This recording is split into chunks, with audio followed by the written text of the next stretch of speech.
Your Excellency, President Joko Widodo, Ministers, ladies and gentlemen. May I welcome President Jokowi and his delegation to Singapore. I'm very glad to receive the President again after his visit to our bicentennial National Day Parade just 2 months ago. And I'd like to congratulate the President again on his re-election. He will commence his second term in 2 weeks' time. I thanked him for his invitation to the inauguration, and I'm looking forward to be there on the 20th of October. I'm very happy that in President Jokowi's first term, we have built an excellent relationship of trust and cooperation, and our bilateral relations have prospered. I look forward to deepening this relationship with him and his new cabinet team in his second term, and to bringing Singapore-Indonesia relations to a new level. Just now, we had a very good meeting in our fourth leaders' retreat, 4I and then with delegation, and we took stock of our bilateral cooperation, which is comprehensive across the economic, people-to-people, and security sectors. We discussed how we can build on this strong foundation for mutual benefit. Our economic ties are strong and continue to grow. Singapore has been Indonesia's largest investor since 2014. Kendal Industrial Park in Central Java, which is a key bilateral project, continues to thrive.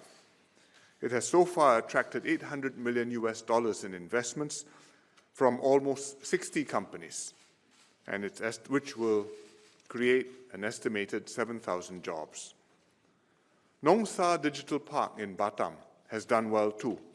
It has attracted 90 tenant companies in the year since it opened and has about 800 tech talent employed from Indonesia. Singapore and Indonesia remain each other's top few trading partners and sources of visitor arrivals. There's potential for us to do much more, especially in new areas. First, by strengthening our long-standing cooperation in the Batam, Bintan, Karimun, BBK area. We launched a Fly Ferry initiative in May this year, which enables a more seamless transit for passengers arriving in Changi Airport to go to Batam and Bintan. We've held joint investment promotion efforts overseas, which have brought in new investments that will benefit our economies. We are also expanding collaboration in the digital economy.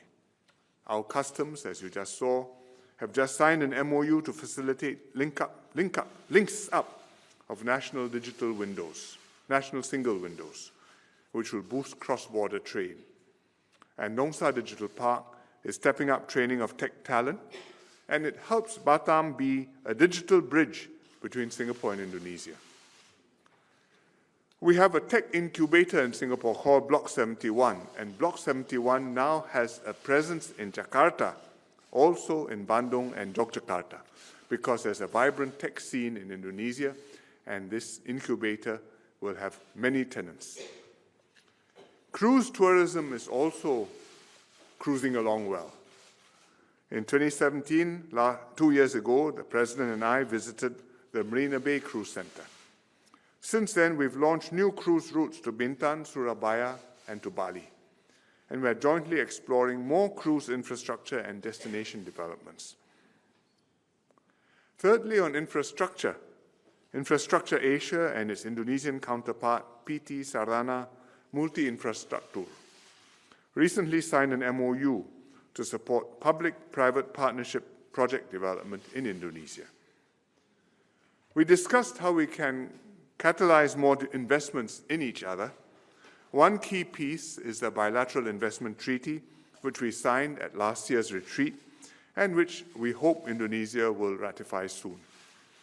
Another important step is to update our bilateral avoidance of double taxation agreement, which is now almost 30 years old and needs to be brought up to date. These will further strengthen the flow of trade and investments. President Jokowi and I also discussed the importance of financial cooperation between Indonesia and Singapore. We agreed to renew the bilateral financial arrangement between MAS and Bank Indonesia that we concluded last year in Bali for 1 year. The arrangement comprises a local currency bilateral swap agreement and an enhanced bilateral repo agreement with a combined value of $10 billion equivalent. The renewal on existing terms will help support monetary and financial stability in our countries and also in the region. Our people-to-people ties are robust. We have many cultural, educational, and institutional linkages and exchanges, including the annual Singapore-Indonesia Youth Leaders Exchange Program, which was held for the third time this year. We will, later this year, roll out the Rai Sing Fellowship for Indonesian regional leaders, Rai Sing meaning Republic Indonesia and Singapura. And this fellowship is to build relationships between our young leaders in order that they can learn from each other. We just signed an MOU on archives cooperation, which is one of many such link-ups between our institutions. And next year, we will be holding a Singapore-Indonesia Civil Service Forum to exchange best practices on bureaucratic reform. Skills and human resources development are a priority for President Jokowi, and we already have substantial collaboration here. We've trained thousands of Indonesian officials and trainers under the Singapore Cooperation Program and under more than 20 bilateral MOUs. The Polytechnic at the Kendal Industrial Park has started training its first batch of 99 students. There are many student exchange and internship opportunities for our youth to spend time in each other's countries. We can do more together for mutual benefit, particularly on training, and we have suggested some ideas for our officials to explore together. Finally, defense relations. These are robust and have continued to grow from strength to strength. Our defense establishments have a full calendar of exchanges and exercises. These include exercise Safkar Indopura between the armies, which took place last month, and both our air forces have recently celebrated the 20th anniversary of exercise Chamar Indopura. I'm glad to see both sides are deepening their relationship, including through joint counterterrorism exercises and through supporting Indonesia's ASEAN Our Eyes information sharing initiative. I told President Jokowi that because he and I have built up a good relationship, I would like us to start working on some long-standing issues in an open and constructive manner. And two such issues are airspace management, specifically the status of the Flight Information Region, or FIR, and secondly, military training in accordance with the UN Convention on the Law of the Sea, or UNCLOS. Over the last few months, our ministers and officials have held preliminary discussions on these issues. They have agreed on a framework for discussion, laying out the core principles and considerations concerning these issues.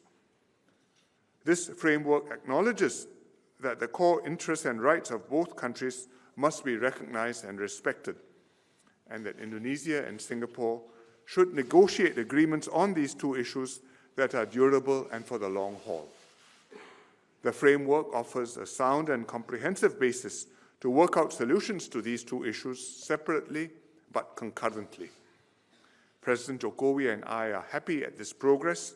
We have instructed our ministers and officials to follow up with detailed negotiations on the basis of this framework and to conclude and implement the agreements in a timely manner. So overall, our bilateral relations are in good shape. They are deep, multifaceted, and forward-looking. We've achieved much during the President's first term, and I look forward to sustaining this positive trajectory and carrying it forward in his second term. I'm confident that we can do much more together to take relations to new heights and realize our win-win cooperation for the mutual benefit of our peoples. Thank you very much.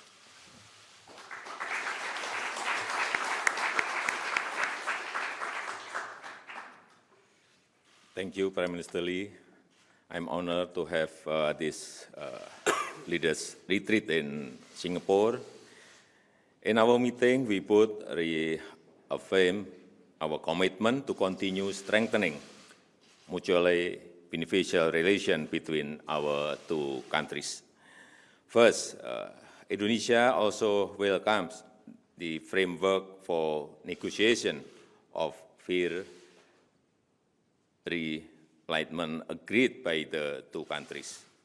Indonesia respects the position of Singapore, which understands Indonesia's wish to oversee its own airspace. Our technical team have started negotiation. We encourage the negotiation to speedily achieve concrete results. Second, we also agreed to extend the bilateral liquidity management arrangement or repo agreement.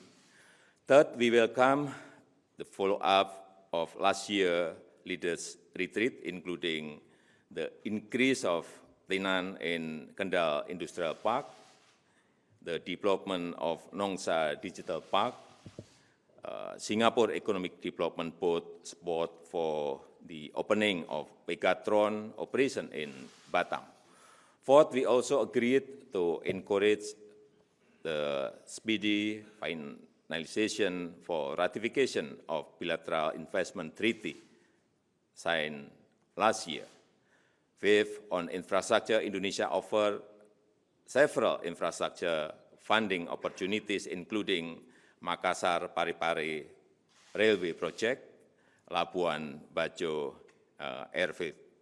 Sixth, we also agreed to strengthen cooperation on vocational education, including operationalization of Kendal Polytechnic training for trainers and the Rising Fellowship Initiative.